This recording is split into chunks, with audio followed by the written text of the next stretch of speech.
Hi, I'm Olivia and welcome to my channel, Live Abroad. I am going to talk about the time that I studied abroad in high school. A lot of people don't know that studying abroad in high school is a thing, especially Americans. I know that my school hosted a lot of exchange students from time to time, but actually being an exchange student really wasn't something that a lot of people know about or knew about. So I kind of wanted to explain how I did it because it really was the most amazing experience and I would love to do it all over again if I could. Unfortunately now I'm graduated, so the next time I can study abroad is in college, which is a little different, but still I'm looking forward to it. So I just want to go over how I kind of did everything, so maybe this can help you if you're looking to study abroad or be an exchange student or even just like a short-term trip. So I studied abroad for 3 months and it was the first semester of my senior year of high school. So I was 17 and I moved by myself to England and I lived with a host family who also took in another exchange student from Argentina, so we've ended up being best friends, and I'd love to make another video about living with host families and all that jazz, but that'll come later. So I stayed there for 3 months where I studied at a UK sixth form, which is like the junior and senior year of high school, so technically I was with the junior level kids, like in American terms, so they were all a year younger than me, but it's just the way the entry level exams kind of work. I went to school with all British students and then my host sister from Argentina, but we were the only exchange students, which was really good because you got really kind of like the natural experience, and I really loved that. So I'd like to do more about the school another time, so this is more of just the process of how I got here and just kind of helping you along if you're interested, or maybe you just like to listen about travel stories, I don't really know, but so yeah, I guess I'll start from the beginning. So my kind of journey through this whole thing started really in sophomore year when my family hosted an exchange student from Germany. So that's kind of when everything started because they offered a reciprocal trip with the same program, so I got to go for 2 weeks to Germany and stay with the same girl that we hosted back in the fall, so this was in the spring. So that was a very short-term trip. It was just the 2 weeks and I only went to school like 1 or 2 days with her, so the rest of the time we were just kind of traveling with the American group. So that was just an amazing experience and I loved Germany and I knew I wanted to go back to Europe, and I thought that I would have to wait until college because that's kind of when people know that they study abroad. So it really wasn't a thing that I ever thought of between the next like year. So I started really looking in probably December of my junior year, which in terms of like studying abroad, that's kind of last minute, and it was kind of for a reason because honestly I just didn't know it existed. It was just kind of like a random idea I had in my head. I was doing homework on my computer one day and I was just like, wow, I kind of just want to travel some more and I miss my experience in Germany. Like I said, I really didn't know that studying abroad was possible in high school because no one I knew had ever done it. But I know that year we had like a bunch of exchange students in my grade for the year and I had become friends with a lot of them, so I kind of had the idea like, okay, so if it's possible for them to go abroad, why can't someone like me? Like, does America not do this? So I went online. I just kind of searched like studying abroad in high school and I kind of went from there. As I read more, I was like, wow, this sounds amazing. It's really something I wanted to do, but I just kind of thought, oh, it'll never work out. My parents won't let me, or the school won't let me, or just something's gonna go wrong along the way where I won't be able to.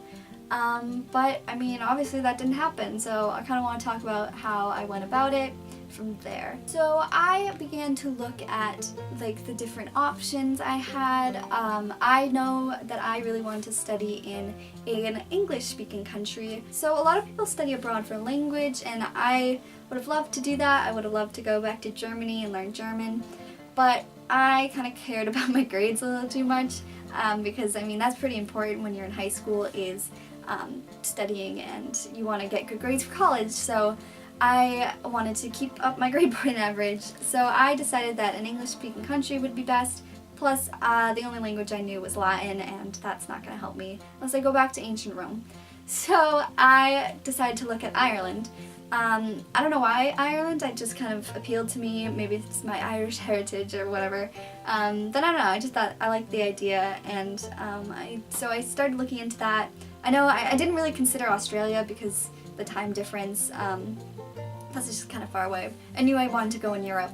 So I looked at Ireland, and at first I found a lot of the really big programs like Green Heart Travel or AFS, and those are probably really good, incredible programs, but they were really expensive. So I was like, wow, this is never gonna happen. I can't raise $10,000. Like, they really asked for a lot. And they do offer scholarships, which I think is really great, and I thought about applying for one with a scholarship, but I knew that would be just a really big risk, and it just wasn't something I really thought I could pull off because I knew that I just didn't have that kind of money. And maybe if you're really rich, then go for it. But for me, I knew I wanted to find something a lot more smaller and just that included like the same kind of benefits, but also was less expensive. So I started looking at really smaller programs, which I found to be better in price. Sometimes their websites looked a bit sketchy, so just be really careful when you're searching.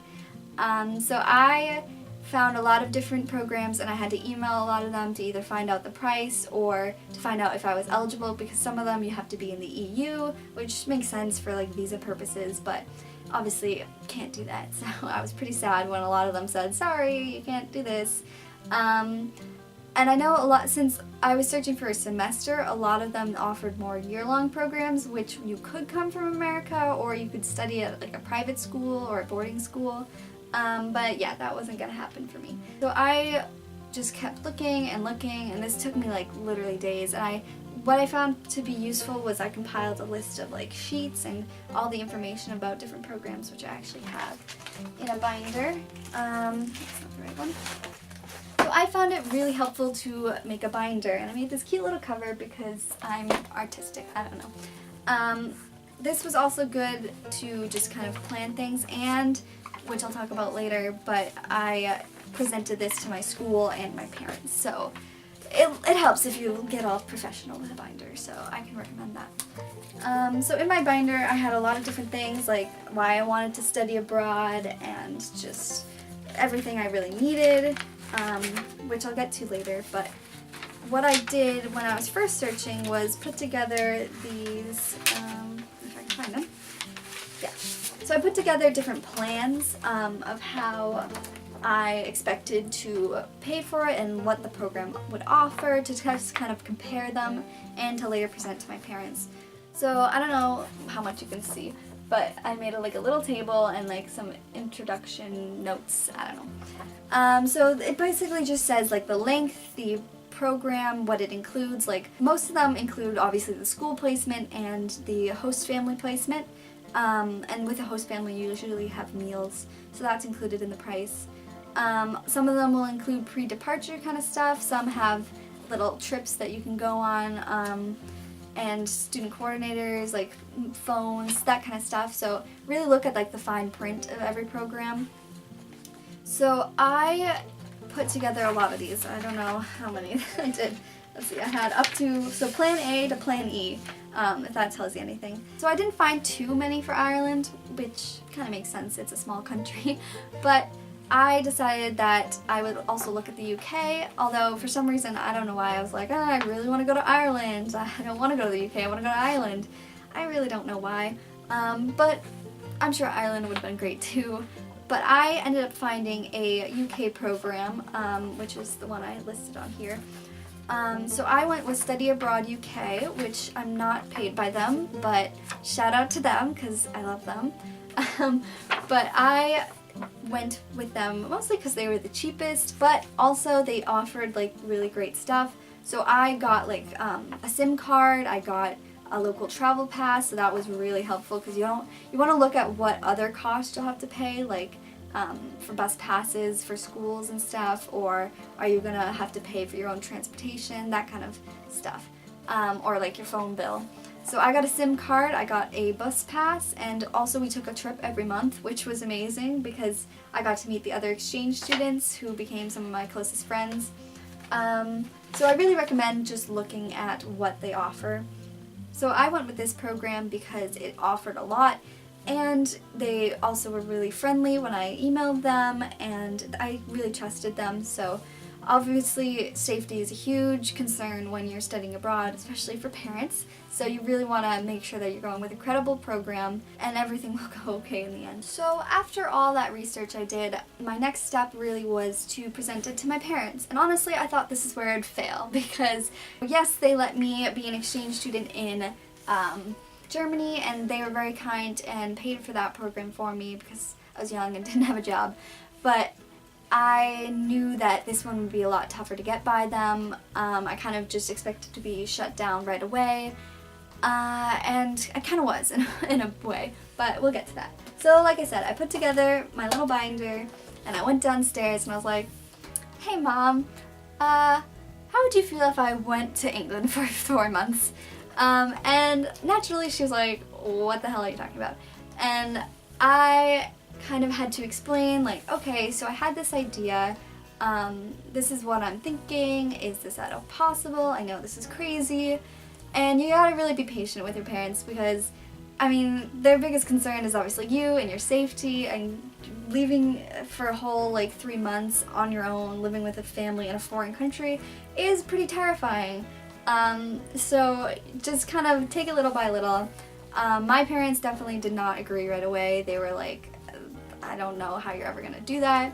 So the biggest thing for my parents really was that they just could not pay for it. I've got, like I said, I have a bunch of siblings, and studying abroad really isn't something we have in the budget, because it's a special thing. Like, it's not something ordinary like a school field trip or something. So they were like, I mean, if you can raise the money, and I kind of thought they were like, yeah, she'll never do that, so we don't have to worry.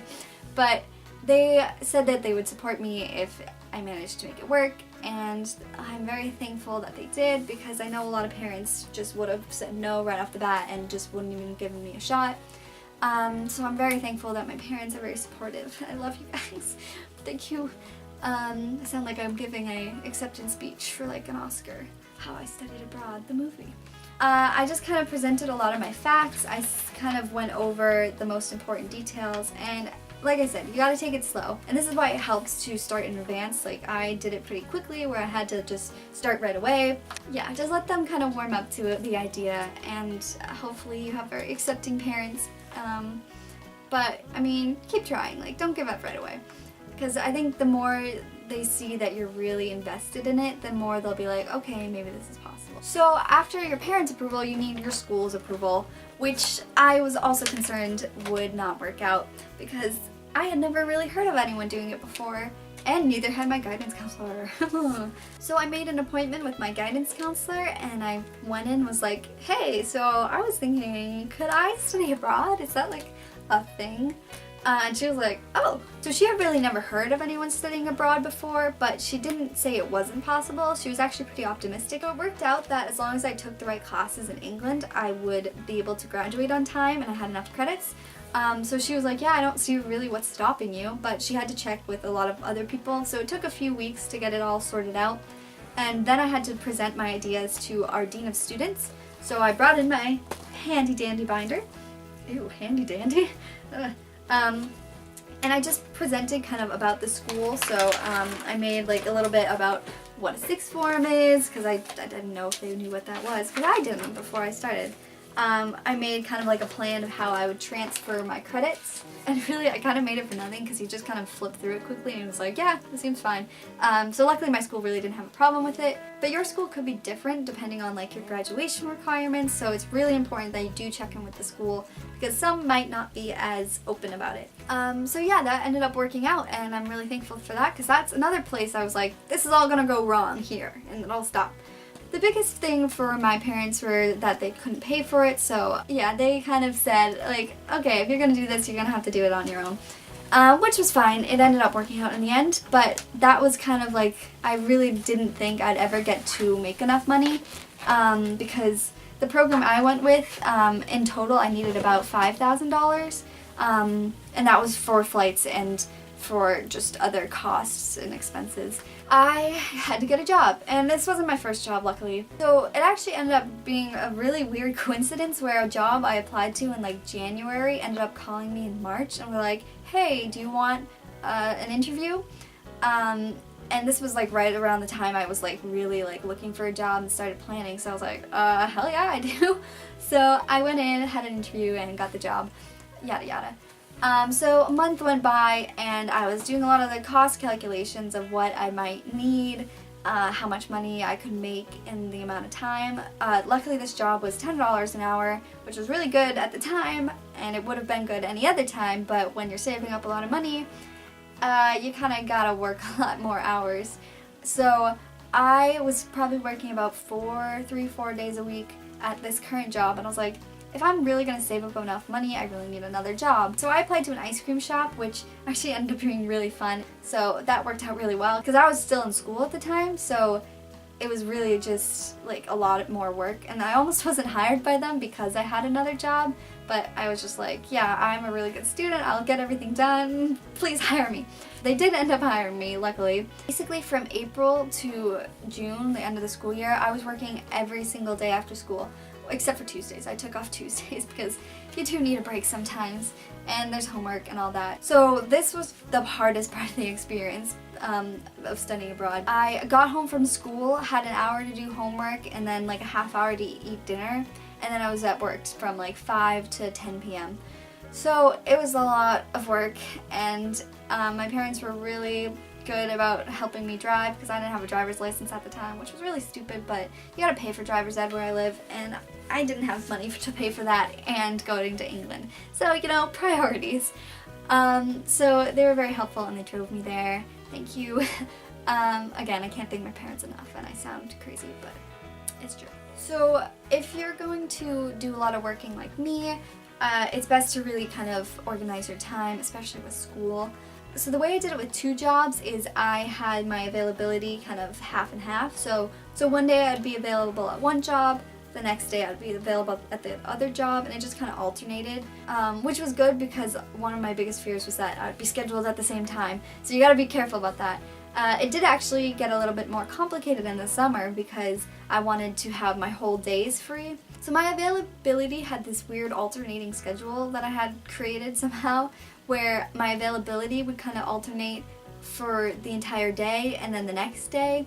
That doesn't make any sense, but let me explain. So on a Monday, let's say, my availability would be free at the clothing shop in the morning, but then the afternoon I would be free for the ice cream shop. And then the next day it would switch, so the morning would be at the ice cream shop, and then the afternoon would be at the clothing shop. And it would just keep kind of rotating, and then I took like at least one day off a week, I think. And by some miracle, like the scheduling really worked out where I only had a few days, like I'd say probably 3 or 4, where I had to work both shifts right on top of each other, which luckily both shops are really close to each other, but oh my god, those were really hard days. It was like 12 hours on my feet. So I'm really glad I didn't have to do more of those, but somehow I still got enough money in the end, so it worked out. So don't think that you're gonna like really be overworked, because I mean, it can work out if you schedule things right and people are nice to you. And I was really worried that I would be working so much and I would never come up with enough money. I kind of set a deadline because there was a certain point where I had to pay, first I had to pay the deposit for the program, which was like £200 I had to pay in pounds. So make sure the conversion is right in your head. So you gotta kind of make enough money in US dollars to pay for it in pounds or euro or whatever you're paying. So I had to pay that deposit in advance, obviously, so that was kind of a risk. I knew that if I couldn't do it, I'd lose the deposit, but it was worth the risk, honestly. And then I think I had to pay like 3 or 4 weeks in advance before I left for the actual program cost, so that was my deadline. And I really cut it close. So I worked, I started working in March, and I had to pay it in probably the last week of July or the first week of August or something like that, and it was very close. And I probably didn't have enough money like at the time, but since I had the 4 weeks after I paid the program price, I got the more money to pay for like I don't know, whatever else I had to pay for. So yeah, I cut it close, so that's why I recommend starting as soon as you can, especially if you have to raise a lot of money. So yeah, it wasn't until like the summer really when I got my information packet about my host family. So after I paid the deposit, a few weeks later they worked on matching me, and I got matched with a host family, and I had to print out the email because there was a lot of information. So it kind of just explained where I'd be going to school, which was really cool because I got to look up my school. And I was really happy because it was an academy, which sounded fancy. It really wasn't fancy, but it sounded fancy to me, the little American girl. And so I got to see where I'd be living, and I got a description of the house and just a little bit about the town. Sorry, I'm looking at my paper. And it just kind of sorted everything out for me, and then I got my host family profile. Woo. So you fill out an application with your interests and a little bit about you so they can match you to the right host family, which I found kind of fun. And then I had to write like a couple essays. I had to get some recommendations. I think a lot of that is to kind of judge your English abilities, and luckily for me that wasn't an issue because I speak English, I'm American, hi. So that really helped me kind of picture what everything would be like there. So yeah, they had interviewed the family, and they go through like a whole process of matching people. I'm not really sure how it works, but it worked out in the end, so yay. So since I ended up making enough money, I was kind of like, in that moment I was like, oh my god, like this is actually happening. I never thought this would ever happen, but I mean, here I am today, and honestly I'm still amazed to this day that it did work out because it just was something I never thought was possible. So the day I was leaving was crazy. So I had to be in England on, I think it was a Saturday, so I had to leave on the Friday. So the day I was leaving, everyone else was in school because the school had started like the week before. My mom was working in a school and my little brothers were in school, so I think it was just my stepdad who was home. So yeah, I packed really last minute because I'm a terrible person. So I think I packed like 2 days before, which I did for college as well, so I really need to pack sooner. I don't know what I'm doing. But I was all packed and I had weighed my bag and I was really worried I'd be over the weight limit, but I had it good. I was good. So that day I really just kind of hung out. I was alone, so that was kind of sad. So I just watched like Moana on Netflix, which when she was leaving her island I just like bawled because that was me. I was going.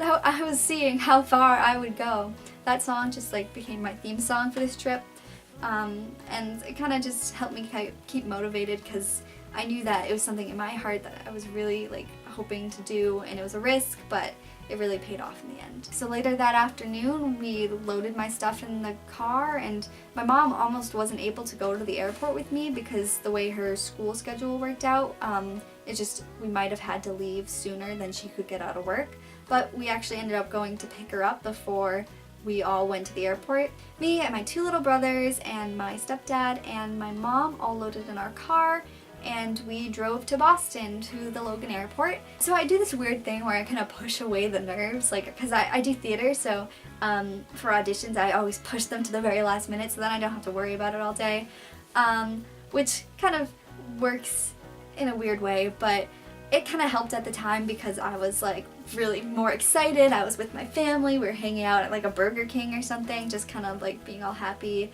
waiting and watching like the airplanes go by, you know. Oh my god, when I got to like the customs area, when I had to leave my family, it broke me. It's honestly probably, I know I'm smiling now because I'm laughing at it looking back, but it was honestly one of the hardest moments I've ever had to go through. And I mean, if you're really close to your family like I am, that is going to be one of the hardest parts, and that's just something you can't avoid. I knew it was coming from the day I thought of this idea, and yeah, it was really not fun.